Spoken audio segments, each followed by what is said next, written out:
Umat Muslim meyakini bahwa Al-Quran adalah firman Allah SWT, diturunkan kepada Nabi Muhammad dan diperintahkan untuk dituliskan. Tapi, pertanyaannya adalah, benarkah Allah pernah memerintahkan Al-Quran itu untuk ditulis?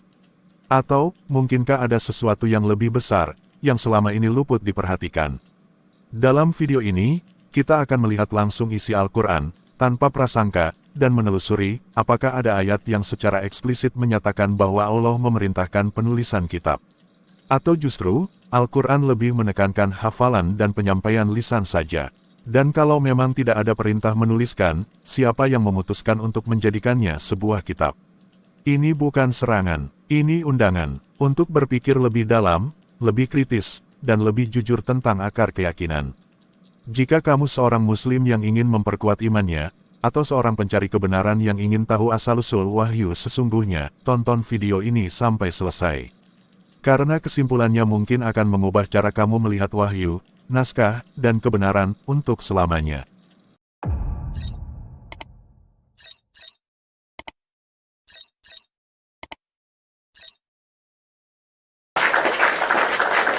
Oke, kita kasih naik ada Ari Wibowo Pipit. Oke, Ari Wibowo Pipit. Oke, selamat malam Ari Wibowo Pipit. Ari Wibowo, selamat malam. Ya, malam Bang. Ya, Bang Ari Wibowo, apakah Anda seorang Muslim? Islam Bang. Oke, silakan Bang, nyalakan kamera, kita diskusi dengan baik. Oh, ini Ari Wibowo ini pernah naik ini teman-teman. Bang, Anda ini beneran masih Muslim atau bagaimana? Masih Islam Bang. Masih Islam, tapi kok pernyataan Anda kok sangat kontroversial ini terhadap agama Islam, gimana? Ya, kontroversial gimana Bang? Ya kan pernah saya itu ngobrol dengan Anda, lalu Anda Ya, iyakan begitu. Betul. Ya emang Anda iya, kan? Anda Ya. mengakui nggak bahwa Muhammad itu seorang sesat?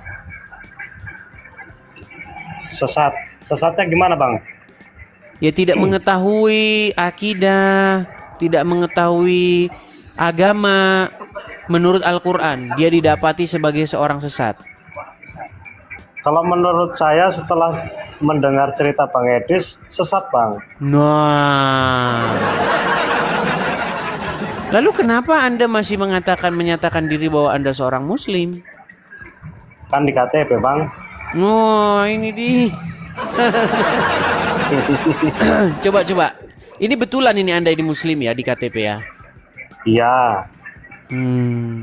Tapi setelah mendengar siaran saya, mendengar Edis TV, akhirnya Anda mengiyakan perkataan-perkataan saya itu. Akhirnya sadar Bang. Akhirnya sadar tentang agama Islam. Iya. Iya. Ya Nah, inilah. itu judulnya apa agama Muhammad sebelum ke Gua Hiro? Nah ya, apa agama Muhammad sebelum ke Gua Hiro? Nggak tahu Bang. Nah, ini dia. Oke, saya akan coba kasih naik ya seorang Muslim ya, supaya kita tidak dibilang fitnah, supaya dia langsung mengkonfirmasi apakah Bang Ari Wibowo ini memang benar-benar dia Muslim. Coba ya, kita kasih naik nih, ada apologet Islam. Oke, nih ada apologet Islam. Coba kita suruh dulu dia ini ya. Halo apologet Islam. Bentar, ini sinyalnya nih macet nih. Ini dia namanya apologet Islam nih, namanya. Tetapi sinyal saja dia tidak nyambung-nyambung, susah, berat. Ya, apologet Islam, selamat malam. Ini gua Dis. Ya, silakan nyalakan kamera. Kenal gua. Oh, ketemu lagi oke. kita. Ini ya, begini bro, apologet Islam. Ini kita ada temen ini Ari Wibowo Pipit. Dia ini ngakunya. Sabar Bang Indis. Gimana? Sabar Bang Indis. Ari Wibowo. Kalau antum ngakuin perkataannya, Udah. Ya, Mending turun aja, biar saya lawan dia ini. bukan gitu bang, bukan masalah lawan-lawan. Jaringan bos. Nyatanya, kenyataannya bener kan? Jaringan. Ya bang, bang apologet. Langsung Bang pura-pura apologet. jaringan. Lihat, Dis. langsung pura-pura jaringan. Memang. Jangan serius. Bang apologet, Jaringan saudara. bang apologet. Nyatanya nggak bisa dibantah bang apologet. Ya tuh, oke, kita turunkan dulu apologet ya. Karena bayangin tuh, sinyal aja dia nggak punya. Karena apa? Karena support dan dukungan orang Islam sudah habis diambil Juma. Iya. Cuma siapa ya. itu bang? Cuma bang. Itu pahlawan bermasker. Oke, sebentar ya. Kita kasih naik dulu satu muslim untuk mengkonfirmasi ya. Kita kasih apa namanya? Muslim untuk mengklarifikasi gitu. Ada Pangeran. Ya, Pangeran muslim, Bang. Oh, ini Pangeran ini muslim nih. Ini si Pangeran yang tukang marah-marah terus nih. Halo Pangeran. Ya, halo. Oke. Selamat malam. Anda? Ya, Pangeran. Ini masih turunan Yaman ini Pangeran. Ya, ini Ari Wibowo Pipit ini dia mengaku seorang muslim. Ini pengakuan dia ya. Saya tidak tahu apakah benar atau tidak. Nah, setelah dia sering nonton channel saya, dia mengiyakan perkataan saya itu. Dia mengiyakan bahwa Muhammad tuh didapati sesat dan lain sebagainya. Coba Anda konfirmasi dulu nih, Pangeran. Benar nggak dia seorang muslim? Coba silakan. Kita mengikuti apa yang kata Edi, selalu membantahi bahwa Nabi Muhammad tersesat. Ya sudah, kita iakan saja. Tetapi Kanda yang di atas menjawab bahwa Islam, memang dia terlahirkan dari Islam ya, karena Islam. Toh? Nah, sekarang saya mau tanya Bang Edi. Kok sebentar, ini konfirmasi dulu. Ya, Ini konfirmasi sudah. Ari Wibowo ini apakah dia itu muslim atau tidak? Makanya coba. Ya, saya belum tahu, tapi saya tadi dengar katanya Bang ini Diditnya bilang Islam dari KTP. Nah, itu yang kita perpegangan teguh dengan agama, atau mengikuti apa KTP. Oke, apakah Anda percaya nih bahwa Ari Wibowo Pipit itu seorang muslim?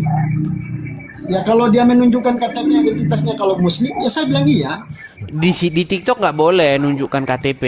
Nanti kena ban, kena pelanggaran. Nah, terus saya mau bagaimana kalau kita mau buktikan bahwa Ya, masa Anda nggak bisa mengetes gimana? Coba tes dulu dia. Saya mau ngetes dia bagaimana, karena dia juga komunitas muslim. Tapi Oh, saya berarti mau tes- sudah pasrah, sudah mengakui bahwa dia muslim ya? Iya, saya mengakui bahwa dia muslim. Kalau dia Oke. muslim, dia muslim. Coba Bang Ari Wibowo, Anda sebagai muslim dan Anda sudah mengiyakan apa yang saya utarakan di ini. Coba salah satu yang paling Anda iyakan dari pernyataan saya apa itu? Waktu Bang Edis tuh cerita ini apa? Yang Nabi Muhammad ngomongin petani kurma itu. Ya kan? Ya. Ya itu Bang. Nah, di situ dia ngeprank umat manusia ya. Iya. Iya. Muhammad tuh tukang prank. Kasihan nanti umat Islam jangan-jangan kena prank semua. Iya. Giliran nanti di yaumil akhir, ya kan? Malah ya Rasulullah, katanya kami dijamin masuk surga. Begini saja, Bang Pipit. Ada lagi. Apalagi tuh Bang Ari? Apa lagi Bang Edi? Yang katanya kitab sempurna, terus tercatat dengan terperinci. Nyatanya enggak kan? Iya kan? Saya mau tanya Bang Pipit. Saya mau tanya kita. Ya. Sebelum Al-Quran turun ke dunia itu melalui siapa? Katanya melalui malaikat. Terus yang tulis siapa? Wah, kurang tahu saya kalau yang nulis itu. Nah, Bang Edis, saya mau balik tanya kita Bang Edis lagi nah.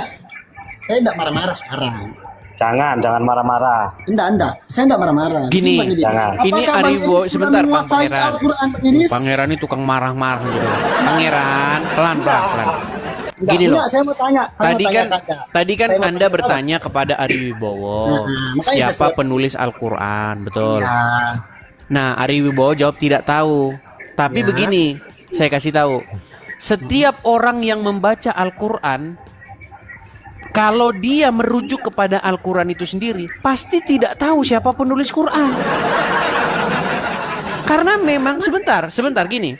Karena di dalam Al-Quran tidak tertulis siapa yang nulis Al-Quran. Anda baca Al-Quran dari Al-Fatihah sampai Anas, tidak ada satupun ayat yang mengindikasikan siapa penulisnya. Terus? Makanya saya pernah menyimpulkan, setelah Al-Quran saya baca kurang lebih 13 tahun lamanya, 100 kali khatam dari Al-Fatihah sampai Anas, balik lagi Anas ke Al-Fatihah, saya simpulkan Al-Quran sebagai anonymous book. Bang Edis. Buku yang tidak diketahui siapa penulisnya. Bang Edis. Hanya itu saja Al-Anas, Al-Fatihah, Al-Anas, Al-Fatihah. Tidak semuanya yang Anda bacakan. Saya sudah baca dari surat yang pertama Al-Fatihah sampai surat yang ke-114. Bang Pangeran, maaf. Bang Pangeran, Ya, Kanda. tadi kan situ nanya ya, Bang Pangeran, siapa yang menulis? Saya nggak tahu. Bang Pangeran kasih paham kalau Bang Pangeran Saya tahu. kasih paham saja.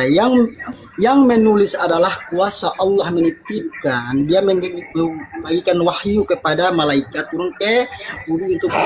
Oke. Ayatnya mana? Ayatnya. Edis, jangan kau salahkan. Nah, ini kan. Lihat nih. Inilah mereka ini teman-teman. Makanya Bang Pangeran, Bang Ari, saya pernah bilang begini. Ketika agama Islam dipertanyakan, maka agama itu akan bubar. Jangan sampai agamamu yang bubar. Oke, sekarang saya tanya. Jangan sampai agamamu yang bubar. Nah, marah kan? Setanan kan? Bukan marah. Saya santai. Pangeran, tenangkan Santai. diri dulu. Tarik napas, Hah? Tarik saya sudah tarik. hembuskan napas. Sabar. Kalau kenapa Tarik kok bapakku bisa? napas. Kenapa kok bapakku bisa masuk Muslim? Saya mau tanya Hembuskan dulu. napas. Ya. Oke, gini, Pangeran. Tadi kan kamu bilang yang menulis Al-Quran, bla bla bla, kuasa nggak jelas begitu kan? Ya kan? Di dalam Al-Quran itu bahkan tidak ada kata-kata memerintahkan untuk menulis.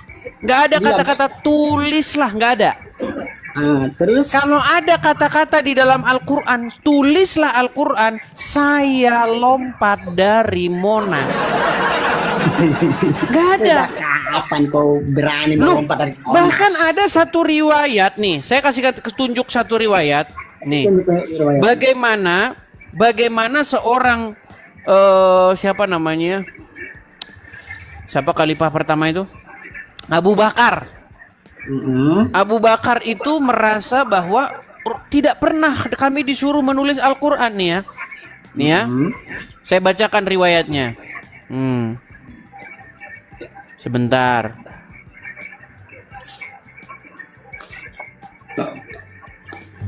Nih, bagaimana ide penulisan Al-Quran? Nih, saya tunjukkan ayatnya, saya balik dulu kamera, sebentar. Nih, ini kalau kita baca seluk-beluk agama Islam ini teman-teman, pokoknya semakin dekat pintu gerbang kalian akan meninggalkan agama ini. Nih, Abu Bakar sempat tolak Al-Quran dibukukan. Berarti di zamannya Abu Bakar Quran tuh belum ada, belum dibukukan. Nih saya bacakan riwayatnya. Bentar, saya ambil dulu colok-coloknya nih. Nih colok-coloknya ambil dulu. Tweet. Ya, nih. Lihat. Perhatikan ya. Nih. Saya bacakan. Ustadz Ahmad Sarwat LCMA dalam bukunya Sejarah Al-Quran mengatakan bahwa usulan itu ditolak mentah-mentah. Abu Bakar karena tidak ada perintah dari Muhammad semasa hidupnya. Jadi nggak pernah Muhammad tuh memerintahkan menulis Al-Quran, nggak pernah. Ya, jadi sabar pangeran, sabar. Ini saya baca Sabar. ini, kalian sendiri ini loh. Sabar. Nih ya, nih. Penolakan itu sangat maklum sebagaimana bentuk kehati-hatian dalam mengerjakan suatu amalan.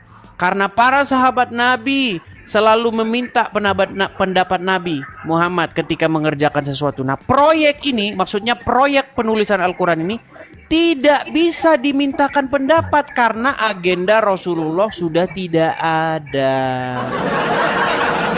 Jadi jangan Anda bilang di zaman Muhammad ada buku Al-Quran, kagak ada. Ini buktinya bahwa Abu Bakar sempat tolak Al-Quran dibukukan. Terus dari mana kau bilang di zaman Muhammad ada buku Al-Quran? Pokoknya Bang Ari Wibowo ya, kalau kita belajar agama Ya, Islam, Bang Ades. suka yang nulis cerita. Iya. Sebentar dibilang bahwa setiap malam Lailatul Qadar atau setiap apa bacaan Muhammad dicek sama Jibril. Benar nggak dengar cerita kayak begitu? Iya. Jibril datang mengecek bacaan Muhammad, ya kan? Tapi dibaca Abu Bakar menolak Quran dibukukan. Ini bagi cerita orang Islam ini teman-teman bikin orang pusing pokoknya kalau baca sejarah agama Islam ini. Nggak ada yang beres. Anda sama orang atas.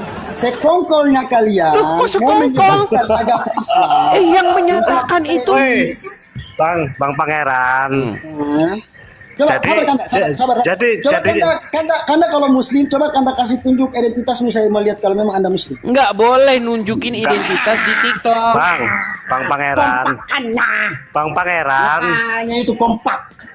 Mau menjatuhkan Muslim di depan mata orang Muslim. Teman-teman yang di bawah, Bang yang bagi Pangeran Muslim, jadinya fitnah, Bang tidak Pangeran usah jadinya. mempercayai orang dua yang sekongkolnya. Oke, teman-teman di bawah. Tetap bertegak teguh dengan agama Islam. Kebenaran adalah Allah Subhanahu wa taala. Tidak ada yang nama Yesus. Masa kalau Yesus punya bapak juga masuk Kristen juga? Pulang kembali bapak. Kan lari kemana-mana kan? Ada jawabannya, Bang Ari Wibowo? Iya kan? Apakah ada Iya. jawabannya? Nggak ada, Bang. Karena saya mau minta yang di atas, tunjukkan identitasmu kalau memang kau Muslim. Itu saja. Baru saya mau bicara yang lurus nih, biar kau paham, kasih paham kau. Nah, Iya, kenapa jadi- kau ketawa, jadi begini. saudara? Kasih tunjuk identitasmu saja. Jadi Saya begini, ketawa, Bang. Saya ketawa, Pangeran. ketawa.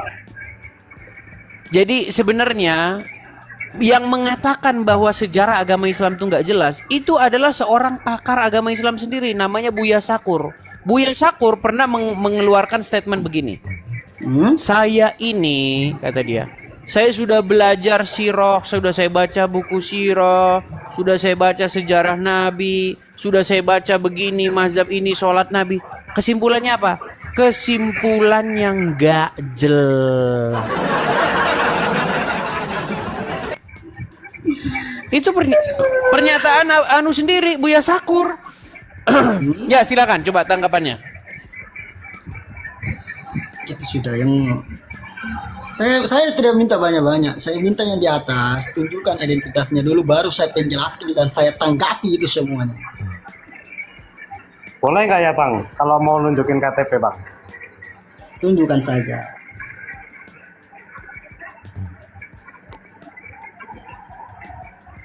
Kalau bisa Biar- ditutup Kan saya mau tanya atasnya, dulu. nicknya Oke, ditutup, alamatnya ditutup, cuman agamanya doang, biar nggak kena ban. Gimana caranya ya? Ya dipegang tapi sambil ditutup. Bentar.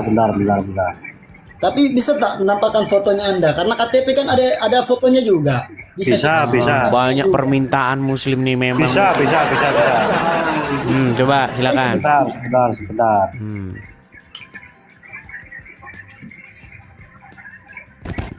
Alamatnya ditutup ya Bang Arya, karena banyak Ya, sekali ya. orang Islam ini mentalnya itu mental memang tipu mental itu, persekusi. Agama Islam itu sudah terkenal dengan orang yang suka mempersekusi orang. Nah,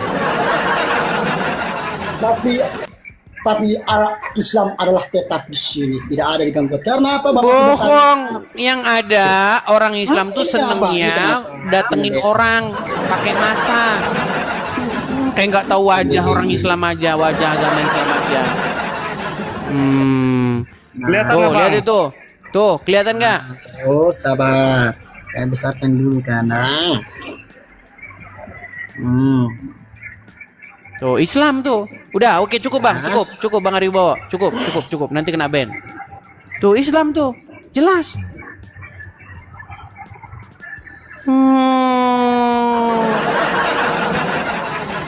Gimana? Mau ngomong apa sekarang? Saya tidak mau ngomong apa-apa. Terus Ya saya mau sudah, bertanya intinya lagi. begini. Bahwa banyak orang Islam, karena bukan satu doang, bukan Aribowo doang. Muslim-muslim yang lainnya sebelum-sebelumnya yang datang ke sini banyak sudah mengiyakan. Oh ya. Emang fakta Bang, itu nggak bisa dibantah Bang. Iya. Bang Pangeran. Jadi kalau Anda marah-marah tuh Enggak, keliru. Saya Keliru. enggak marah. Saya sekarang malas marah-marah. Apa saya mau marah tidak ada gunanya. Karena Iya, dalam kalau mau ajaran agama Islam dia mengatakan, janganlah engkau memarah dan mengasihilah seseorang sesama umatnya. Nah, kalau mau diskusi yang sehat Bang. Iya. Makanya saya mau tanya Bang Edi, apakah sudah menguasai dalam Al-Quran semua hadis-hadisnya, Inggris? Ya, jadi intinya yang mau saya katakan begini, tidak ada orang Islam yang lebih mengerti ajaran agama Islam daripada saya. Berarti Anda sudah pengalaman dalam Al-Quran semua itu. Oh jelas, tadi Anda bilang Quran katamu tadi Berarti ditulis yang- oleh begini. Di berkah. zaman Muhammad ada nggak Quran itu ditulis? Ada nggak Quran dibukukan? Karena dengar kisahnya Kak. Bang Edi. Dah, Anda tidur di bawah saja. Ya, Bang Ari Wibowo. Iya, Tapi jadi Abang sudah lama ya nonton channel saya, Bang ya?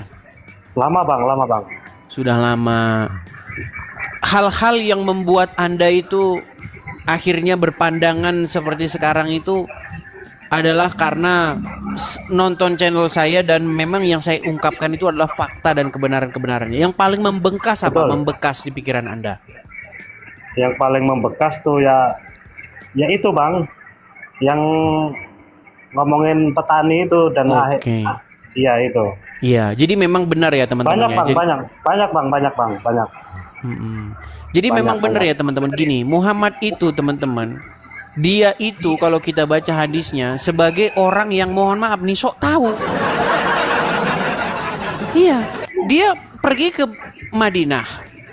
Di Madinah dia ketemu para petani kurma. Petani kurma itu kan jam terbangnya bukan 2 hari 3 hari. Artinya para petani itu akan mewarisi ilmu dari generasi sebelumnya, Artinya mereka itu sudah banyak makan asam garam.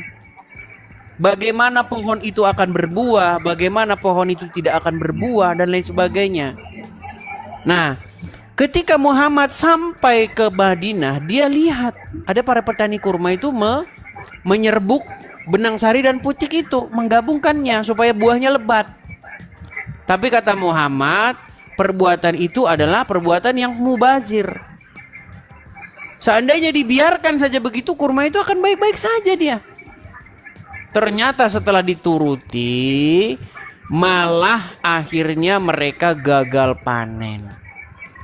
Dan itu ada datanya Bang ya? Iya, ada datanya. Ada datanya. Di situ Ada. Muhammad itu dalam tanda kutip sok tahu. Iya, dia menjadi orang yang sok tahu gitu loh. Nah, ketika dia kepergok sok tahu, dia akhirnya ngeles dengan mengatakan, kamu lebih mengetahui urusan duniamu. Loh, kalau memang dia lebih tahu urusan dunianya, kenapa kemarin ngomong yang bahwa yang mereka lakukan itu tidak ada gunanya? Itu kan sama saja ngeprank, ngerjain orang. Iya. Gitu loh. Nah, saya takutnya begini, Bang Ari. Saya takutnya umat muslim yang sekarang ini itu nanti di yaumil akhir nanti diprank sama Muhammad juga. Iya, iya. Gitu Iya. loh. Betul Bang, betul Bang. Nanti di yaumil akhir Muhammad bilang, loh kemarin itu kan hanya pendapat saya. Gitu loh. Karena menurut Al-Quran, kan umat muslim kan sering ngomong Muhammad tuh menjamin orang masuk surga, begitu kan? Ya. Nah, di dalam Al-Quran ada ayat yang bilang. Nah itu Bang, harus dibuka Bang. Nah, oke, saya tampilkan ya ayatnya ya. Ini Ya. supaya umat muslim kalian tahu, Muhammad itu nggak tahu akan nasibnya sendiri, dia nggak tahu. Nih, perhatikan ya. Sabar ya. Sabar. Sabar ya.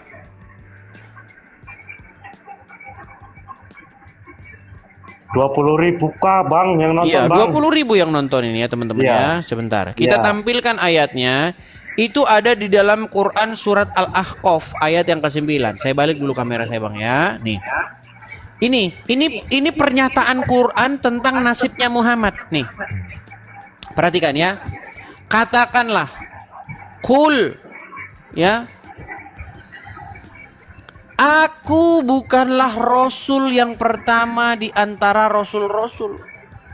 Dan aku tidak mengetahui apa yang akan dibuat terhadapku dan tidak pula terhadapmu. Jadi menurut Al-Quran Muhammad tuh nggak tahu apa yang akan diperbuat terhadap dia dan terhadap umatnya. Iya, iya. Aku tidak lain hanyalah mengikuti apa yang diwahyukan kepadaku dan aku tidak lain hanyalah seorang pemberi peringatan yang menjelaskan. Menurut Al-Quran dia tidak tahu apa yang akan diperbuat terhadap dia. Nah menurut umat muslim Muhammad dijamin masuk surga. Ini Bang. Saya tunjukkan lagi ayatnya. Bagaimana Muhammad itu di dalam hadis ya. Dia tidak tahu bahwa dia pernah ditanya apakah dia masuk surga. Sebentar ya, nih. Bentar ya.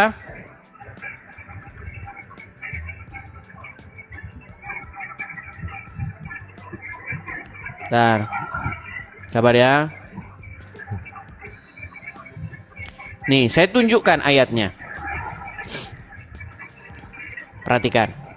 Kita tampilkan ayatnya. Nih. Bahkan dia tidak tahu anaknya itu Fatimah. Dia bilang, ketahuilah Fatimah, aku tidak perlu berkuasa memasukkan engkau ke dalam surga. Enggak tahu. Nih, kita bacakan ya hadisnya ya. Nih. Ini hadisnya nih. Artinya, tidak ada amalan seorang pun yang bisa memasukkannya ke dalam surga dan menyelamatkannya dari neraka. Tidak juga denganku, katanya. Tidak juga denganku. Ini menurut hadis. Tapi menurut hadis yang lain katanya, barang siapa yang mengucapkan syahadat masuk surga.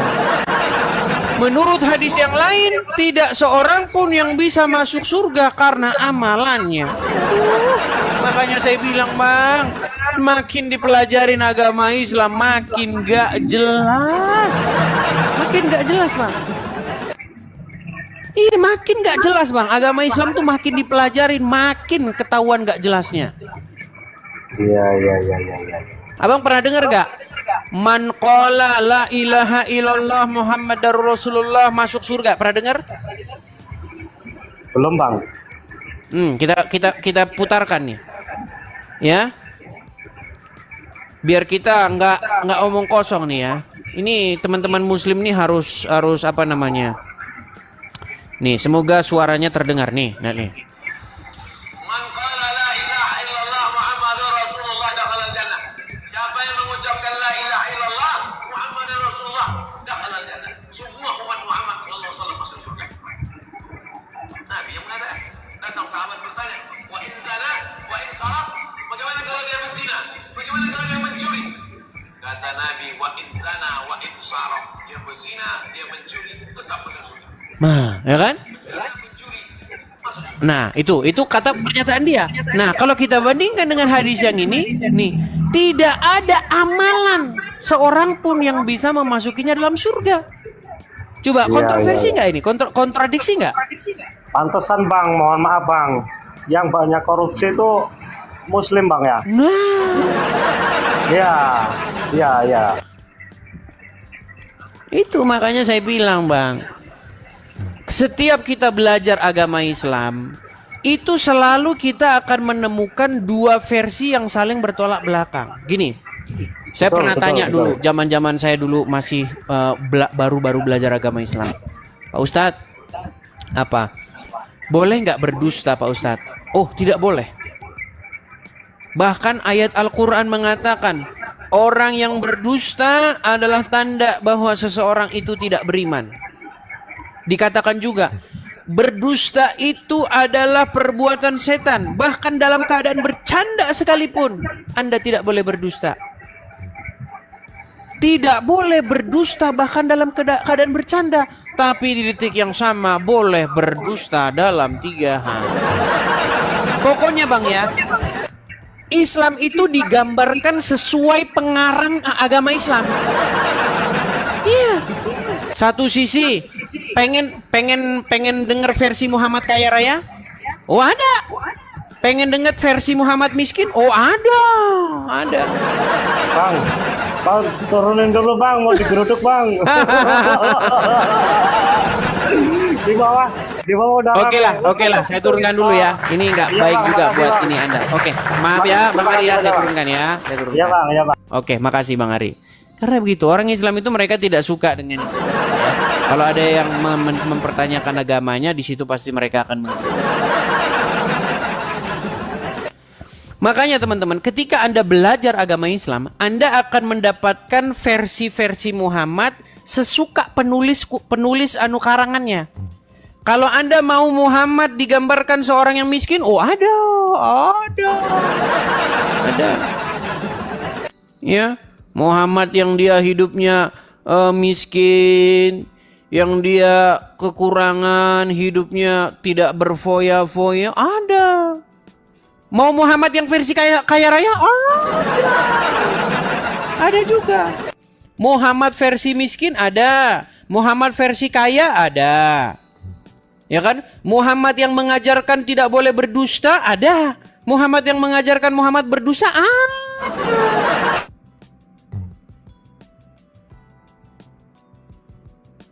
Saudara-saudara. Makanya Buya Sakur pernah bilang, setelah saya mempelajari biografi Muhammad, setelah saya mempelajari buku sirah, kesimpulannya kagak jelas. Kagak jelas.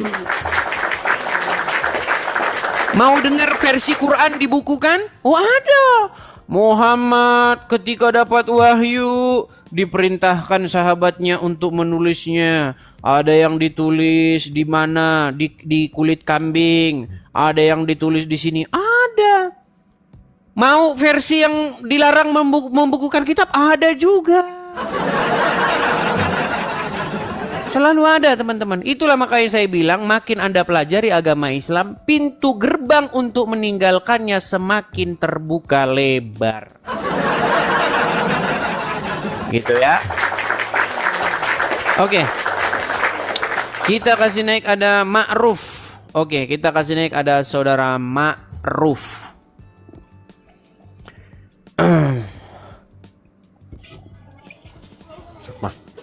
Ya, selamat pagi saudara Ma'ruf. Ya, selamat malam Bang Edis. Oh, selamat malam, selamat pagi. Selamat pagi juga saudara. Ya, gimana saudara Ma'ruf? Temanya apa yang tadi saya lihat sebentar? Ya, artinya begini. Ini kita melihat ketidakjelasan agama Islam, Bang. Ketika kita belajar agama Islam, kita melihat bahwa selalu ada penjelasan Islam sesuka yang ngarang cerita. Ya. Seperti tadi contohnya, ketika kita ingin mendengarkan versi Muhammad hidup miskin, ada versi Muhammad hidup miskin. Ketika kita pengen tahu Muhammad kaya raya, ada juga. Saya kasih contohnya ya, nih. Ini hadis bagaimana menunjukkan Muhammad tuh hidupnya miskin, bahkan buat makan saja dia nggak bisa nih. Ya. Sebentar ya. Bagaimana Muhammad itu, dia mau makan saja, dia harus menggadaikan bajunya untuk makan. Perhatikan ya. Saya balikkan kameranya. Inilah teman-teman tentang ketidakjelasan agama Islam. Nih, ini hadisnya ya. Telah menceritakan kepada kami Musaddad dan seterusnya Wahid bla bla bla bla bla bla bla Ibrahim dan seterusnya dari Aisyah radhiyallahu anha bahwa Nabi pernah membeli makanan dari orang Yahudi dengan pembayaran tunda sampai waktu yang ditentukan yang beliau menggadaikan, menjaminkan baju besi. Ini dalam riwayat-riwayat lain, ini nggak ditebus sama Muhammad nih sampai dia meninggal. Ya, coba kita baca riwayat lain ya. Jadi Muhammad itu meninggal dengan meninggalkan utang. Ya, makanya banyak orang yang utang nggak dibayar ya, nggak tahu apakah terinspirasi dari Muhammad atau bagaimana. Ya, dan nih, ya. Nabi SAW memakai 2 baju pelindung saat perang Uhud. Beliau mau naik batu besar tetapi tidak mampu dan seterusnya. Nih ya.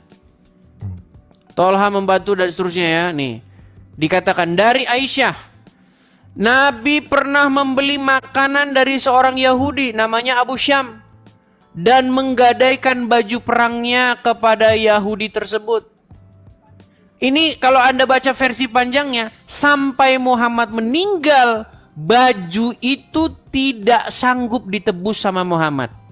Ini versi Muhammad miskin. Ya kan? Kan orang muslim itu kalau pengen bercerita tentang Muhammad yang hidupnya miskin, ada. Nah, kalau pengen Muhammad versi kaya, nih. Versi Muhammad seorang miliarder, nih saya tunjukkan. Apakah ada versi Muhammad versi miliarder? Nih, perhatikan ya.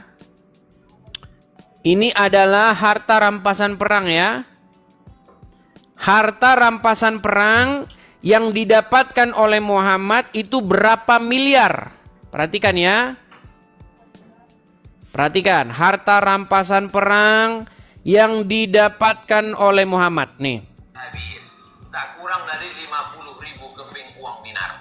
Zaman Nabi tak ada duit kertas. Zaman Nabi itu uangnya di dinar. Uang dinar itu satu keping beratnya 4,25 gram. 4,25 gram emas itu kalau sekarang 4 juta sekian. Karena 1 gram sekarang sudah 1 juta sekian. Tapi karena kita udah lama kenal, agak lama aja lah, 2 juta aja lah. 50.000 keping kali 2 juta. Kalau di total sekarang rupiah berapa dapat Nabi waktu perang Badar tahun kedua itu? 50.000 keping kali 4,25 gram kita hargai 2 juta. 100 miliar. 100 miliar itu berapa persen untuk Nabi? Wa'lamu annama ghanimtum min syai'in fa inna lillahi khumusahu. Nabi Muhammad mendapat jatah rampasan perang. Khumus 5, khumus 1/5, 20%. 20 miliar dari perang Badar. Nah, nggak tahu bang, kalau orang udah punya 20 miliar di kantongnya itu kayaknya ngelihat orang udah begini bang. Bentar ya, saya balik nih. Kalau dia pegang duit 20 miliar di kantongnya mungkin lihat orang udah begini.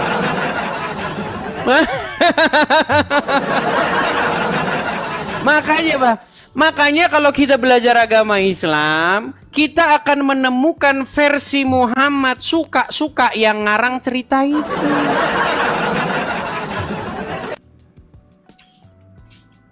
Tapi kalau menurut saya kalau yang miskin itu menurut saya nggak masuk logika Bang Indis. Karena kan Baginda itu istrinya mungkin lebih dari 1 ya. Kalau miskin bagaimana membiayai kehidupan sehari-harinya? Betul. Itu tidak mungkin lah kalau miskin menurut saya. Kalau miskin kalau miskin tapi mungkin gimana ya? Bisa disebut kaya tapi bersahaja mungkin. Karena kan dalam satu hadis tidurnya bukan di kasur tapi di pelepah korma sampai berbekas di pipinya gitu ya. Iya. makanya saya bilang, Bang. Seorang ahli sejarah agama Islam bernama Robert Spencer. Dia menulis sebuah buku yang berjudul Did Muhammad Exist? Apakah Muhammad tuh sungguh-sungguh pernah ada? Nah, di dalam bukunya itu, buku yang sangat bagus, isinya itu adalah tentang Muhammad tuh memang pernah ada. Tetapi sosok Muhammad yang sesungguhnya itu tidaklah seperti sosok Muhammad yang digambarkan oleh orang Islam. Karena sosok Muhammad yang diceritakan oleh orang Islam itu lebih merupakan sosok Muhammad yang legenda ketimbang sosok Muhammad yang historis. Abang dapat dari data dari mana itu, Bang? Nah, makanya baca bukunya, Bang. Itu buku yang sangat keren. Judulnya Did Muhammad Exist? Apakah Muhammad itu sungguh-sungguh pernah ada? Ditulis oleh Robert Spencer, seorang Kristen asal Timur Tengah. Gitu. Dia orang Timur Tengah, Bang. Dia mencari seluk-beluk tentang Muhammad ini. Gitu. Karena versi Muhammad itu memang begitu. Dua-duanya dibelah, diambil hatinya, dicuci pakai air zam-zam. Kalau yang seperti itu, Bang, mungkin itu kalau menurut saya itu hanya sebuah simbolis mungkin, Bang. Kalau masalah dibelah kayak gitu kan mana ada zaman dulu, mungkin udah ada ilmu medis seperti ke arah situ. Itu mungkin menurut saya hanya sebuah simbolis mungkin, Bang. Lalu? Ya bukan sungguhan dibelah. Mungkinnya seperti saya ini, seperti mau sholat itu kan harus dibelah dulu dadanya. Artinya harus membersihkan dulu membersihkan hati dulu ya kalau kita mau sholat gitu ya. Seperti kita berwudu itu kan simbolisnya membersihkan. Membersihkan bukan hanya fisik tapi yang di dalam ini. Mungkin seperti itu mungkin, Bang, kalau acara ke situ. Kalau masalah membelah dada seperti taruh medis lah, kalau menurut saya agak kurang ini ya. Kalau untuk versi dulu gimana ya?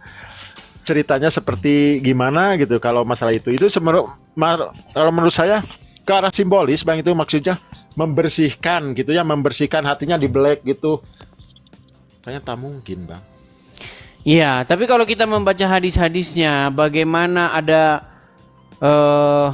sayangnya saya tidak persiapkan di sini ya. Pernah dengar cerita Abu Bakar atau Umar begitu, dia mengancam akan memukul anaknya kalau dia meminta kepada Muhammad. Iya, pernah dengar, memang pernah dengar. Iya. Iya, pernah. Iya.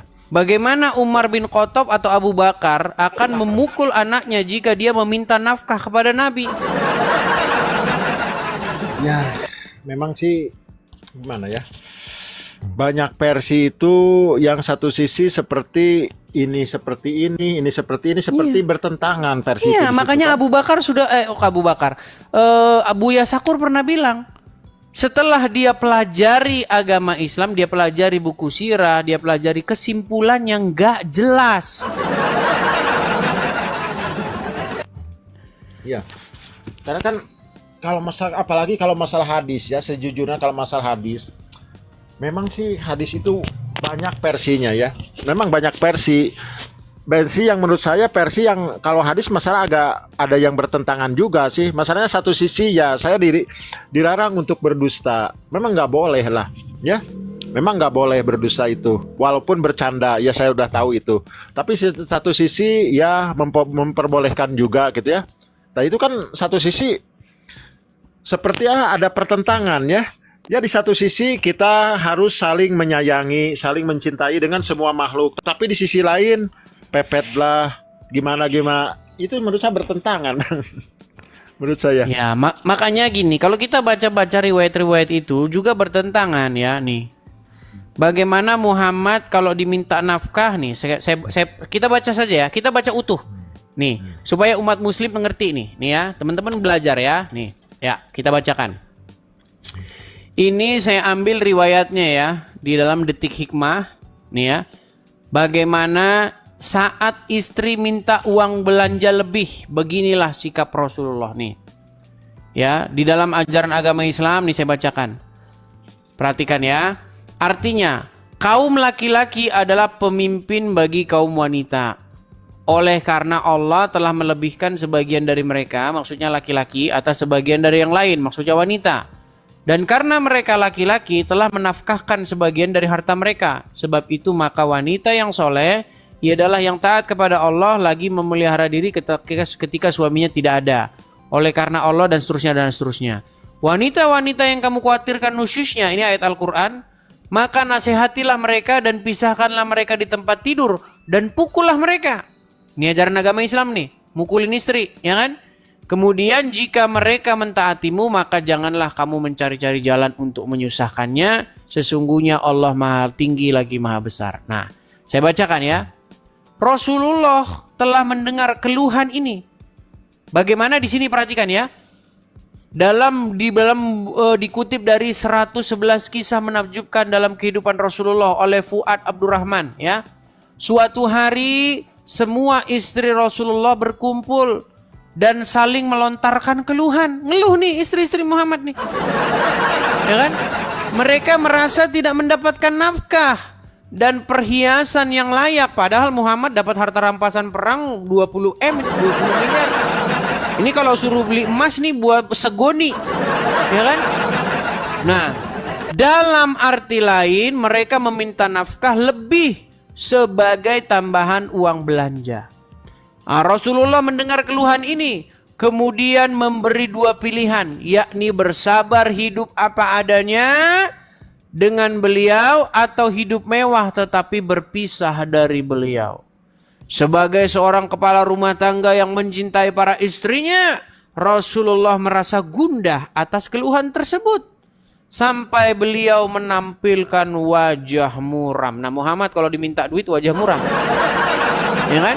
Nah, tak lama setelah kejadian ini, dua sahabat Rasulullah, yakni Abu Bakar As-Siddiq dan Umar ibn Khattab, mendatangi rumah beliau dan mendapati wajah Rasulullah muram. Kedua sahabat yang juga mertua dari Rasulullah ini akhirnya mengerti bahwa kegundahan berakar dari para istrinya.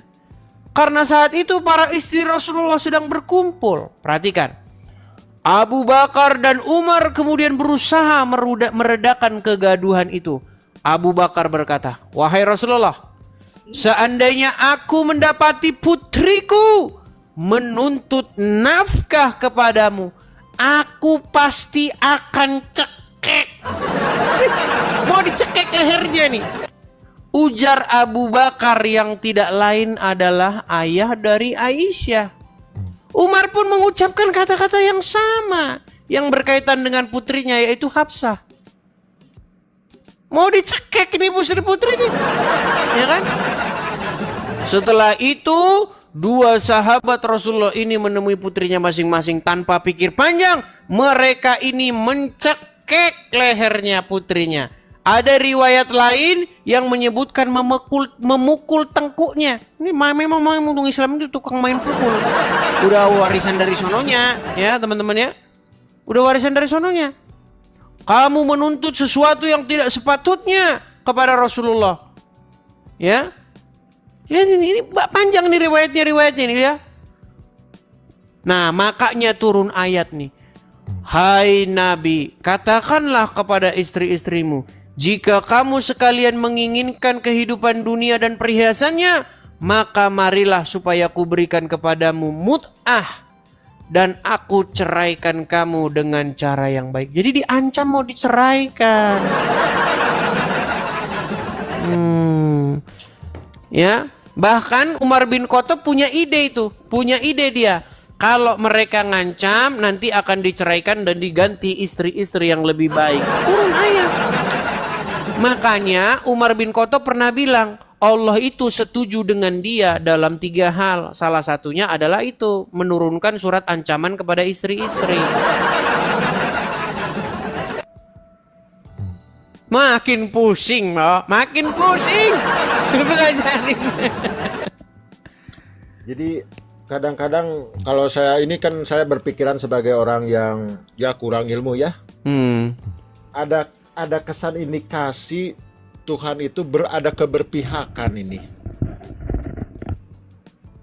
Ya. Tapi dia kan ada selalu keberpihakan. membela Muhammad, kata Aisyah. Apalagi kalau dalam hal urusan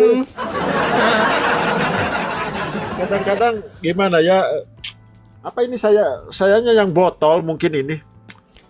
ya, makanya begini Kang Ma'ruf. Ya, saya sudah pernah bilang, bagaimana cara keluar dari agama Islam? Caranya pelajarinlah agama Islam itu, maka Anda akan keluar secepatnya. Kalau Anda masih tetap Islam, jauhkan daripada mendalami agama Islam. Gimana?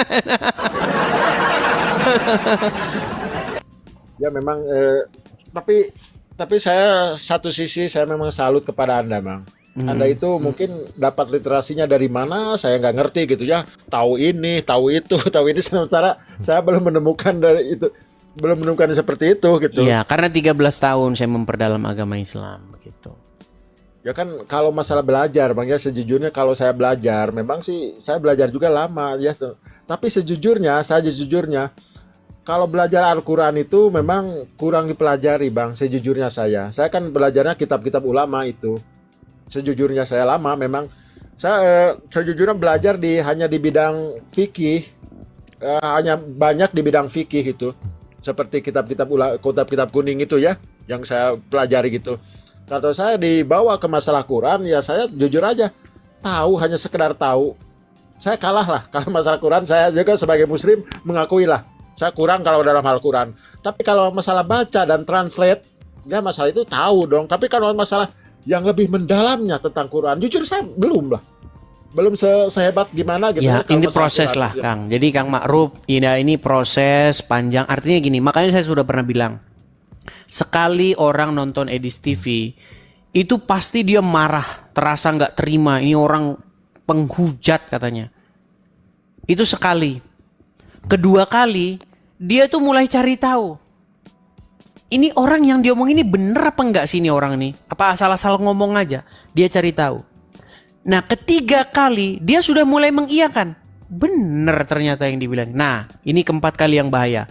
Keempat kali orang itu besok pagi bangun dalam keadaan sudah tidak percaya dengan agama Islam lagi. Seperti Ari Wibowo Pipi tadi. Karena kan gini Bang ya, sejujurnya kalau untuk saat ini saya pribadi ya, apakah agama Islam betul? Menurut saya agama benar. Tapi kalau dibilang bagaimana penganutnya, mungkin ginilah kalau penganutnya gitu ya.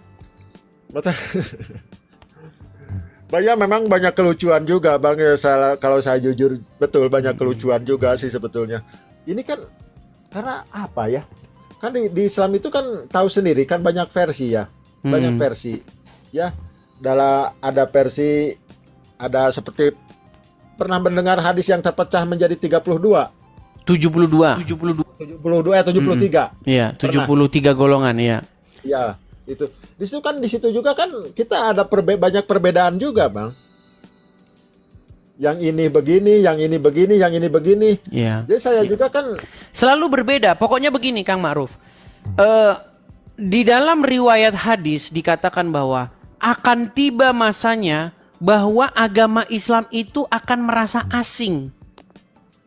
nah itu. Ya kan? Ada kan hadis yang mengatakan bahwa nanti di akhir zaman orang-orang itu akan merasa asing dengan agama Islam. Itu sebuah pernyataan bahwa di mana agama Islam itu akan ditinggalkan orang. Tapi di detik yang sama umat muslim akan mengatakan agama Islam berkembang pesat. Jadi pokoknya selalu bikin pusing pokoknya. Satu sisi hadis bilang agama Islam akan ditinggalkan. Satu sisi bilang umat Islam akan tersebar luas dan orang akan berbondong-bondong menurut agama Islam. Makin saya pelajari, Mang, pintu gerbangnya makin dekat buat ninggalin agama Islam. Tapi saya ada yang dimaksud Islam di situ, Bang, bukan kalau disebut bukan sih sebetulnya bukan Islam merek yang seperti ini, Bang, sebetulnya gitu ya. Tapi saya agak mengerti, tapi kalau saya berbicara seperti ini saya nggak berani berbicara sih sebetulnya. Kalau berbicara seperti saya kurang berani berbicara lah sebetulnya. Iya, saya maklum lah karena memang mental kemayoritas, mental kebanyakan orang Islam itu memang bukan mental berdiskusi atau bukan mental yang sanggup mematahkan syubhat dengan sebuah argumen.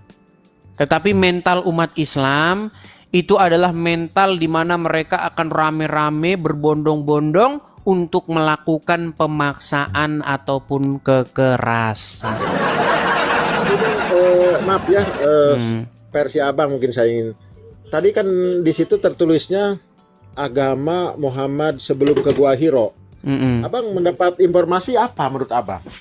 Iya, sepanjang saya pelajari menurut literatur hadis, menurut Al-Quran, menurut surat Ad-Duha ayat yang ke-7, didapati Muhammad itu sebagai seseorang yang dolan. Sedangkan kita tahu arti dolan itu sebenarnya sesat. Bahkan ada hadis yang mengatakan kullu bidatin dolala wa kullu dolalatin finnar. Segala yang dola, yang dolan, yang sesat itu tempatnya di neraka. Nah, menurut surat Ad-Duha ayat yang ke-7, Muhammad didapati seorang yang dolan. Nah, tapi seperti biasa penerjemah memperhalus kata sesat itu dengan bingung. Muhammad didapati seorang yang bingung katanya. Nah, menurut Ustadz dari Jawa Barat namanya Ustadz Effendi nih, saya ini kan ya. Saya putarkan karena Kang Ma'ruf ini kan orang orang Sunda ya, pasti ngerti bahasanya dia nih. Bagaimana pernyataan Ustadz Effendi nih? Ustadz Effendi mengatakan bahwa Muhammad tuh seorang yang sesat. Nih, perhatikan ya. Sabar ya, nih. Saya putarkan dulu videonya. Nih. Perhatikan ya. Setelah kemudian bersyukur sudah berhijrah. Karena setiap kita teh bodoh. Ada di Quran surat Wadduha itu Dhalang fahada. Setiap orang itu sesat awalnya. Dhalang fahada. Muhammad termasuk. Maka kalau ada yang muludan, ini memperingati apa ini?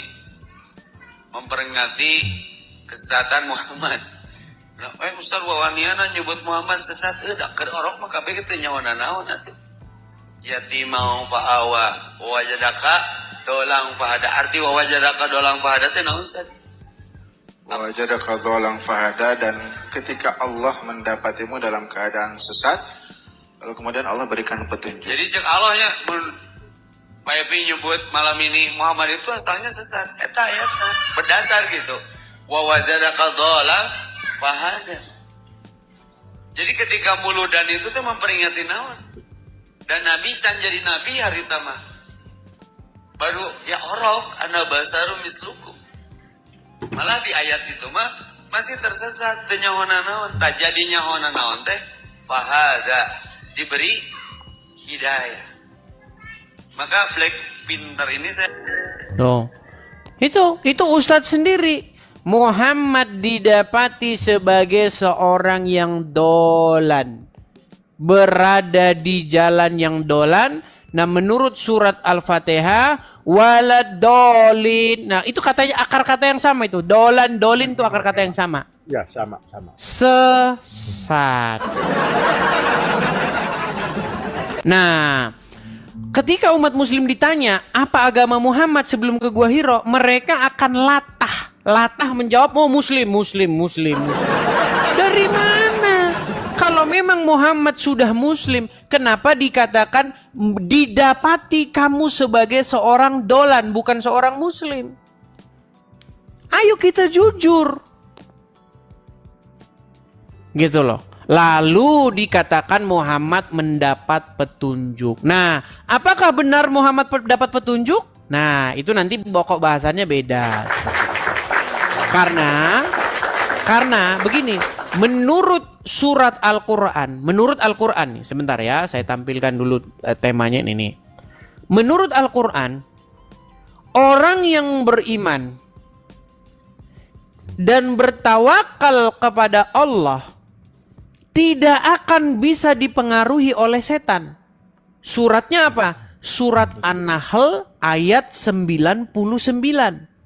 Sesungguhnya orang-orang yang beriman dan bertawakal kepada Tuhannya tidak akan mampu dipengaruhi oleh setan. Ayatnya bukan begitu, ayatnya begini. Sesungguhnya setan itu tidak akan mampu mempengaruhi orang yang beriman dan bertawakal kepada Tuhannya. Itu pernyataan tegas daripada Al-Quran. Tapi di dalam riwayat hadis dikatakan Muhammad tersihir. Dia kena sihir. Padahal menurut Al-Quran orang yang beriman tidak akan mampu dipengaruhi setan. Makanya saya bilang bang, makin dipelajarin agama Islam, makin dekat pintu gerbang untuk meninggalkannya. Ya kalau masalah kena sihir juga kan, kalau secara logika saya pernah mendapatkan satu hadis ya. Ketika baginda Nabi mau sholat ya, Jibril mengatakan, ya Muhammad, di dalam terumpahmu ada najis, kotoran mungkin ya. Lalu kan baginda Nabi mencopot sandalnya, ceritanya ya sandalnya. Lalu sahabat mengikuti, kata Rasul, kenapa dicopot sandal kamu? Ya Rasul juga, baginda dicopot. Oh enggak, saya mah ada najis, kalau kamu kan tidak. Siapa yang beritahu? Jibril. Itu kan masalah hal kecil itu ya. Iya. Tapi ketika kena sihir, Jibril kemana waktu itu? Nah, itu dia. Ya, Jibril kemana waktu kena sihir? Makanya saya kalau baginda kena sihir, untuk saya ini saat ini saya kurang mempercayai, masih mencari-cari gitu ya. Karena kan dalam hal apapun, ketika kalau nggak salah baginda pernah dikejar ya sama Surokoh, kalau nggak salah mau dibun-bun gitu ya pakai pedang. Lalu dikasih tahu, ya Muhammad, di belakangmu ada bla bla, mau gini, siap-siap. Ya. Ketika dia mau dekat, kudanya terpleset. Mau dekat, kudanya terpleset. Tapi di situ. Tapi ketika kena sihir, kenapa? Kemana itu Jibril itu? Saya jujur aja bertanya-tanya seperti itu dalam hal sihir itu. Makanya saya untuk saat ini, apa benar? Cerita mana yang paling benar ini? Iya. Ada beberapa gitu kemungkinan. Ya? Pertama, cerita itu benar, tetapi Muhammad tidak kena sihir. Tapi Muhammad ngaku-ngaku kena sihir karena dia takut sama istrinya. Karena begini. Jadi di dalam riwayat itu, sihir itu adalah tentang Muhammad itu tidak tahu apakah dia sudah menggilir istrinya atau belum. Makanya dampak Muhammad kena sihir itu adalah dia bilang sama Aisyah, inilah apa dampak dari sihir itu. Karena saya inikan saja ya, saya inikan ya. Dampak Muhammad kena sihir nih. Dampak Muhammad kena sihir ya. Ternyata juga masalah ya biasalah masalah. Nih, dampak Muhammad kena sihir. Nih, perhatikan ya. Nabi SAW pernah disihir oleh Lubab bin A'sam, orang Yahudi. Ya. Nabi SAW sebulan teman-teman nggak sadar, nggak tahu apakah sudah kasih giliran istrinya atau belum. Sampai kadang istrinya ingatkan, ya Rasulullah belum Anda datang ke tempat kami. Seperti itulah. Maka yang terjadi pada saat itu, Nabi SAW berdoa kepada Allah setelah sebulan. Kemudian. Jadi dampak kena sihir itu, dia nggak tahu apakah dia sudah mendatangi istrinya yang itu belum, udah apa belum, dia nggak tahu. Makanya dia setelah dia siuman dari sihir, dia bilang, oh ya inilah nih rambut saya yang diambil oleh orang Wahyudi inilah. Jadi ada dua kemungkinan. Pertama, Muhammad memang benar-benar kena sihir. Kedua, Muhammad cuman ngeles bahwa dia malas mendatangi istrinya yang itu. Alasannya karena dia kena sihir. Gitu loh. Padahal dalam riwayat lain dikatakan, dalam riwayat lain ada lagi, mau versi yang beda. Muhammad sanggup menggilir istri-istrinya dalam satu hari. Dia mempunyai kekuatan setara 30 pria. Loh, makanya bang, pokoknya makin dipelajarin agama Islam makin pening. Nih ya, nih. Saya tunjukkan bahwa Muhammad itu sanggup menggilir istri-istrinya. Nih ya. Muhammad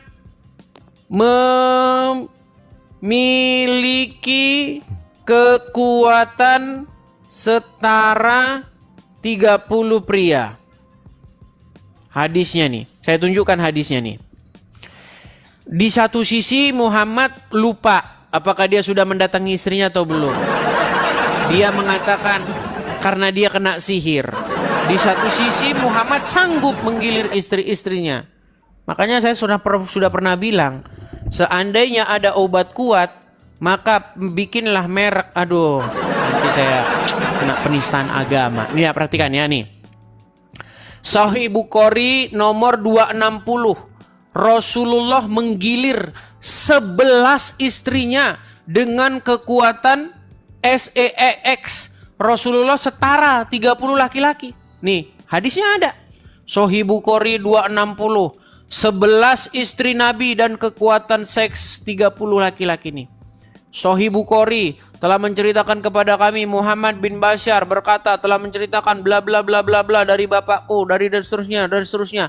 Adalah Nabi SAW mendatangi istrinya pada waktu yang sama.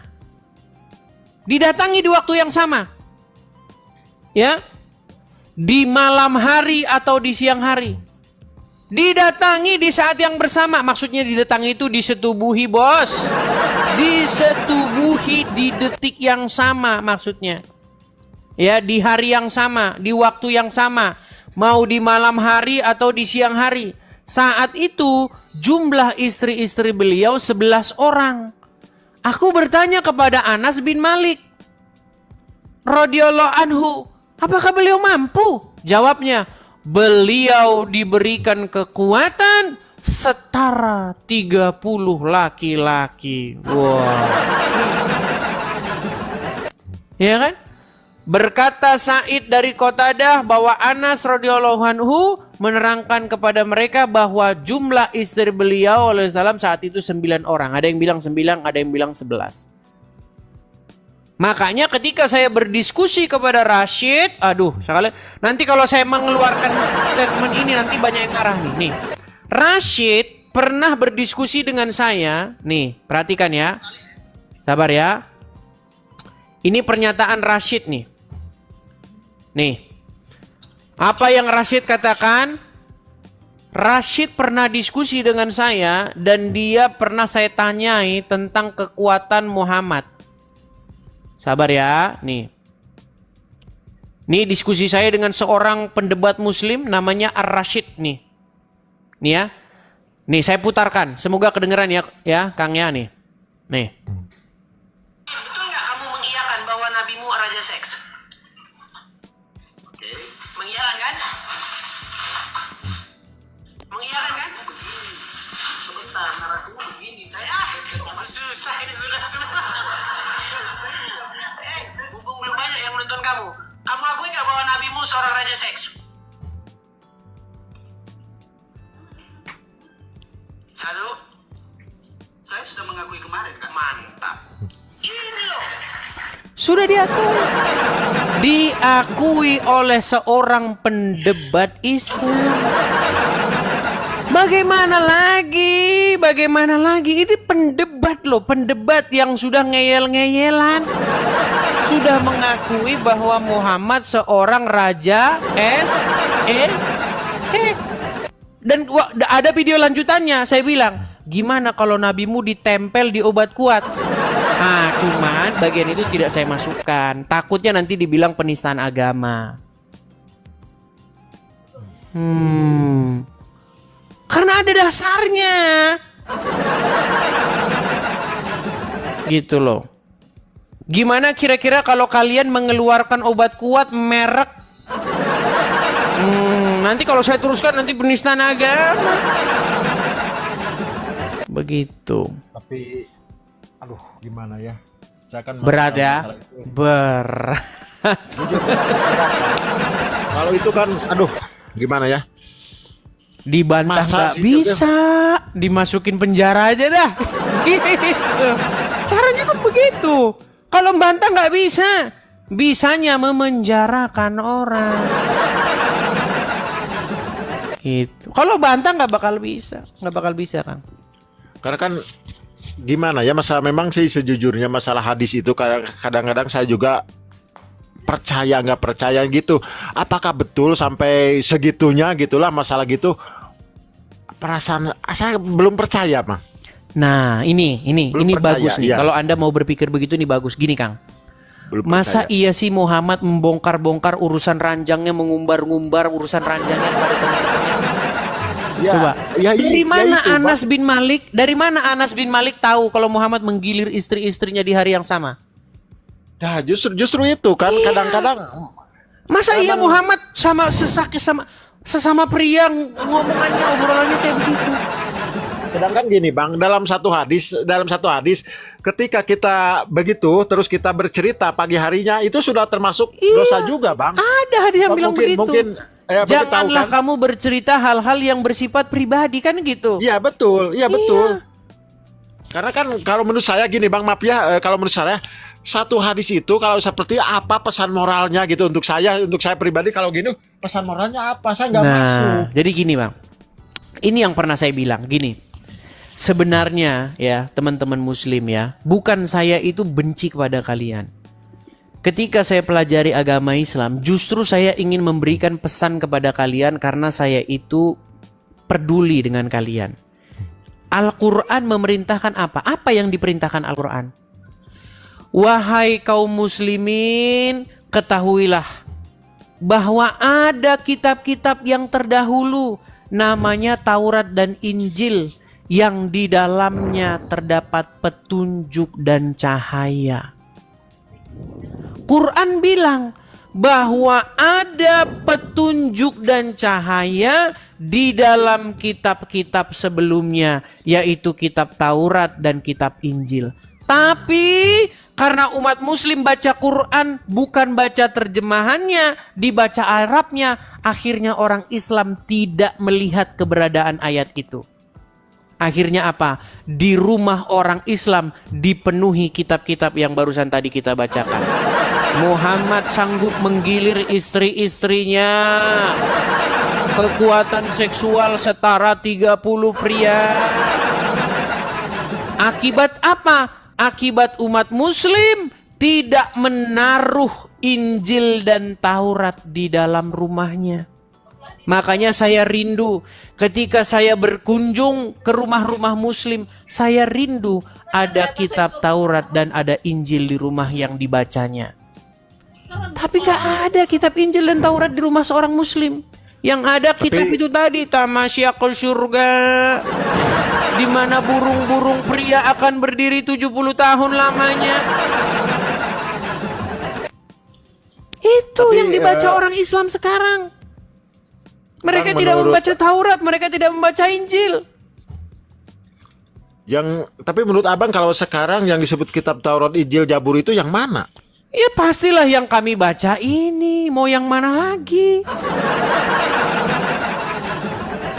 Coba di dalam Injil dikatakan, coba buka Injil itu yang kami baca sekarang. Apa kata Yesus? Pada hari berbangkit, manusia itu hidup seperti malaikat di sorga, tidak kawin dan dikawinkan, melainkan hidup seperti malaikat di sorga. Beda dengan ajaran orang Islam. Kalau dalam ajaran agama Islam bahkan diberi gadis-gadis yang berpayudara besar.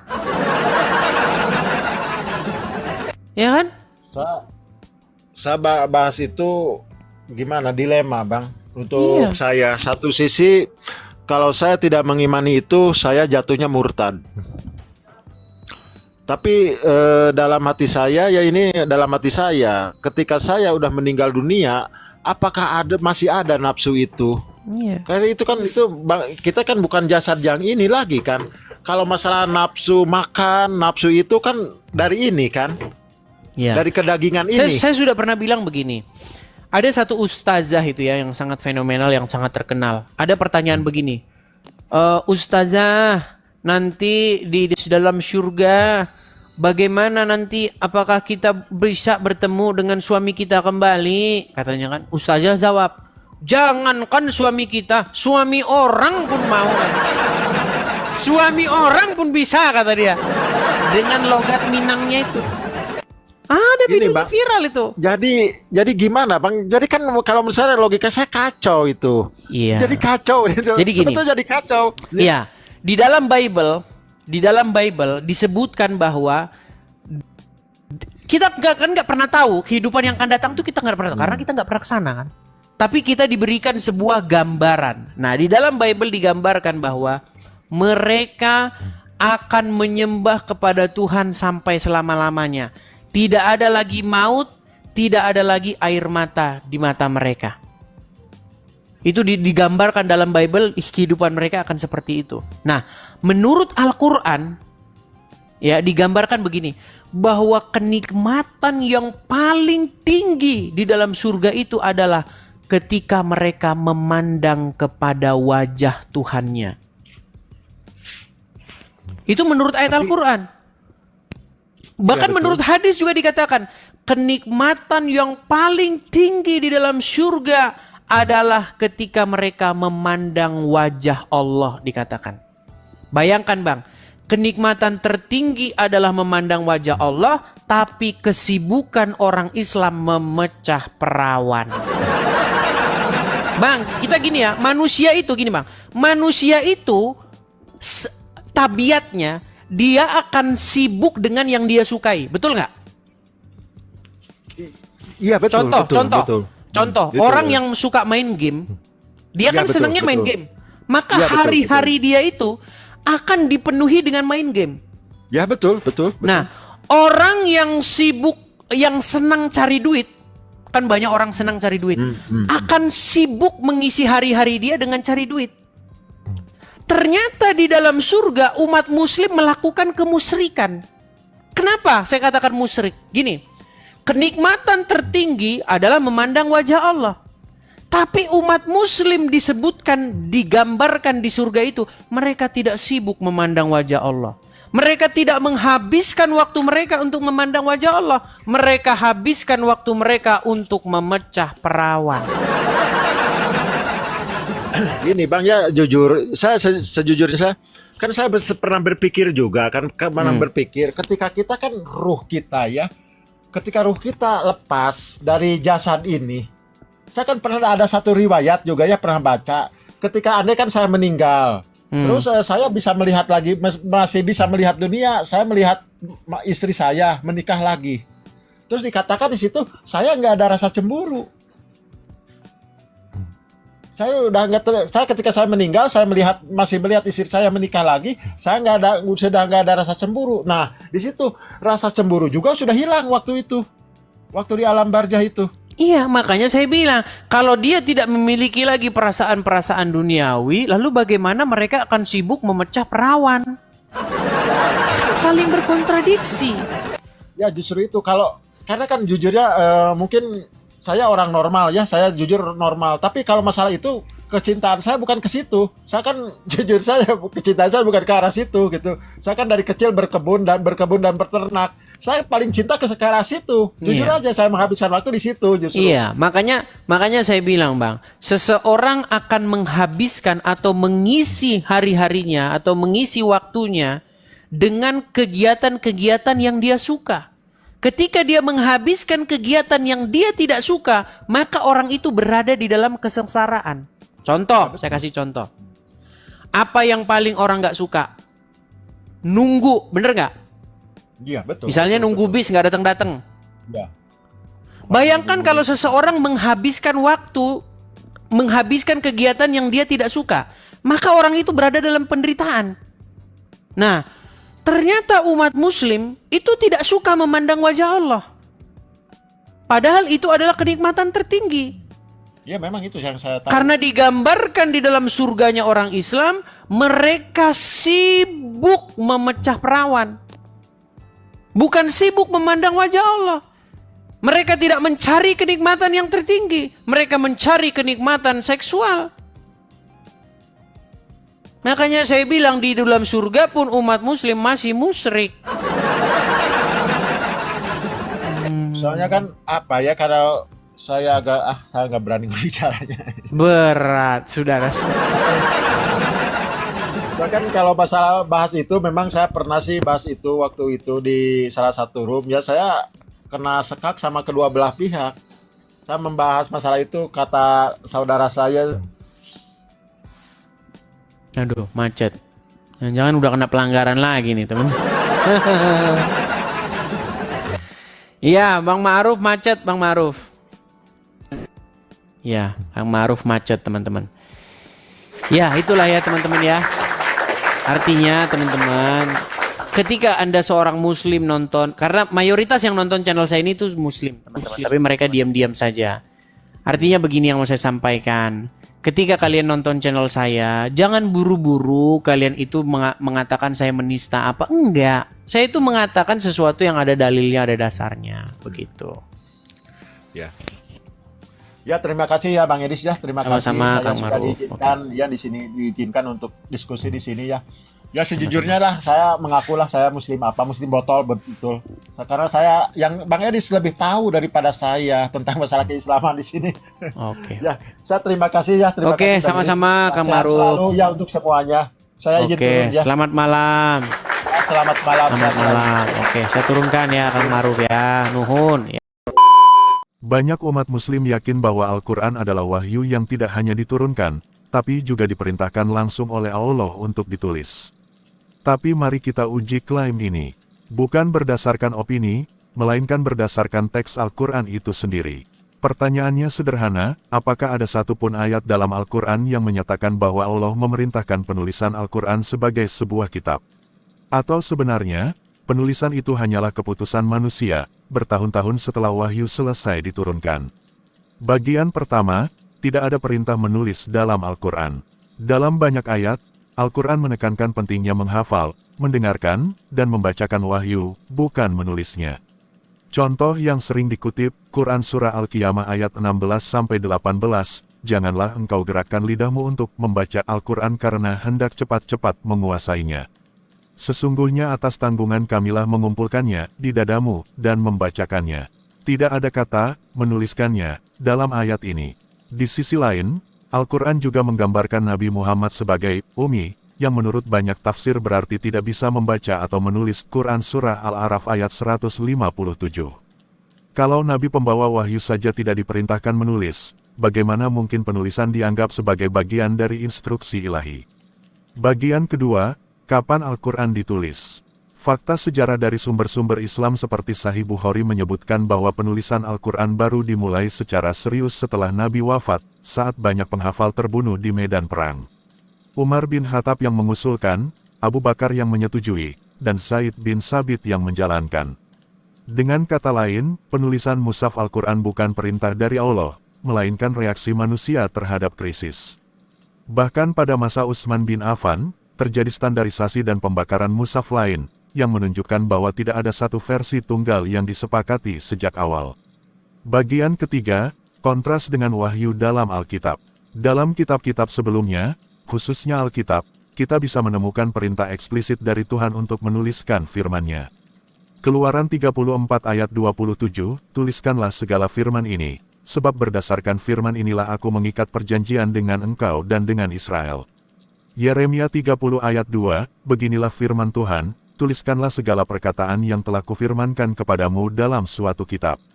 Di sini, kita lihat bahwa perintah untuk menulis berasal langsung dari Tuhan, bukan dari pemimpin agama, bukan dari pengikut, bukan juga dari komite.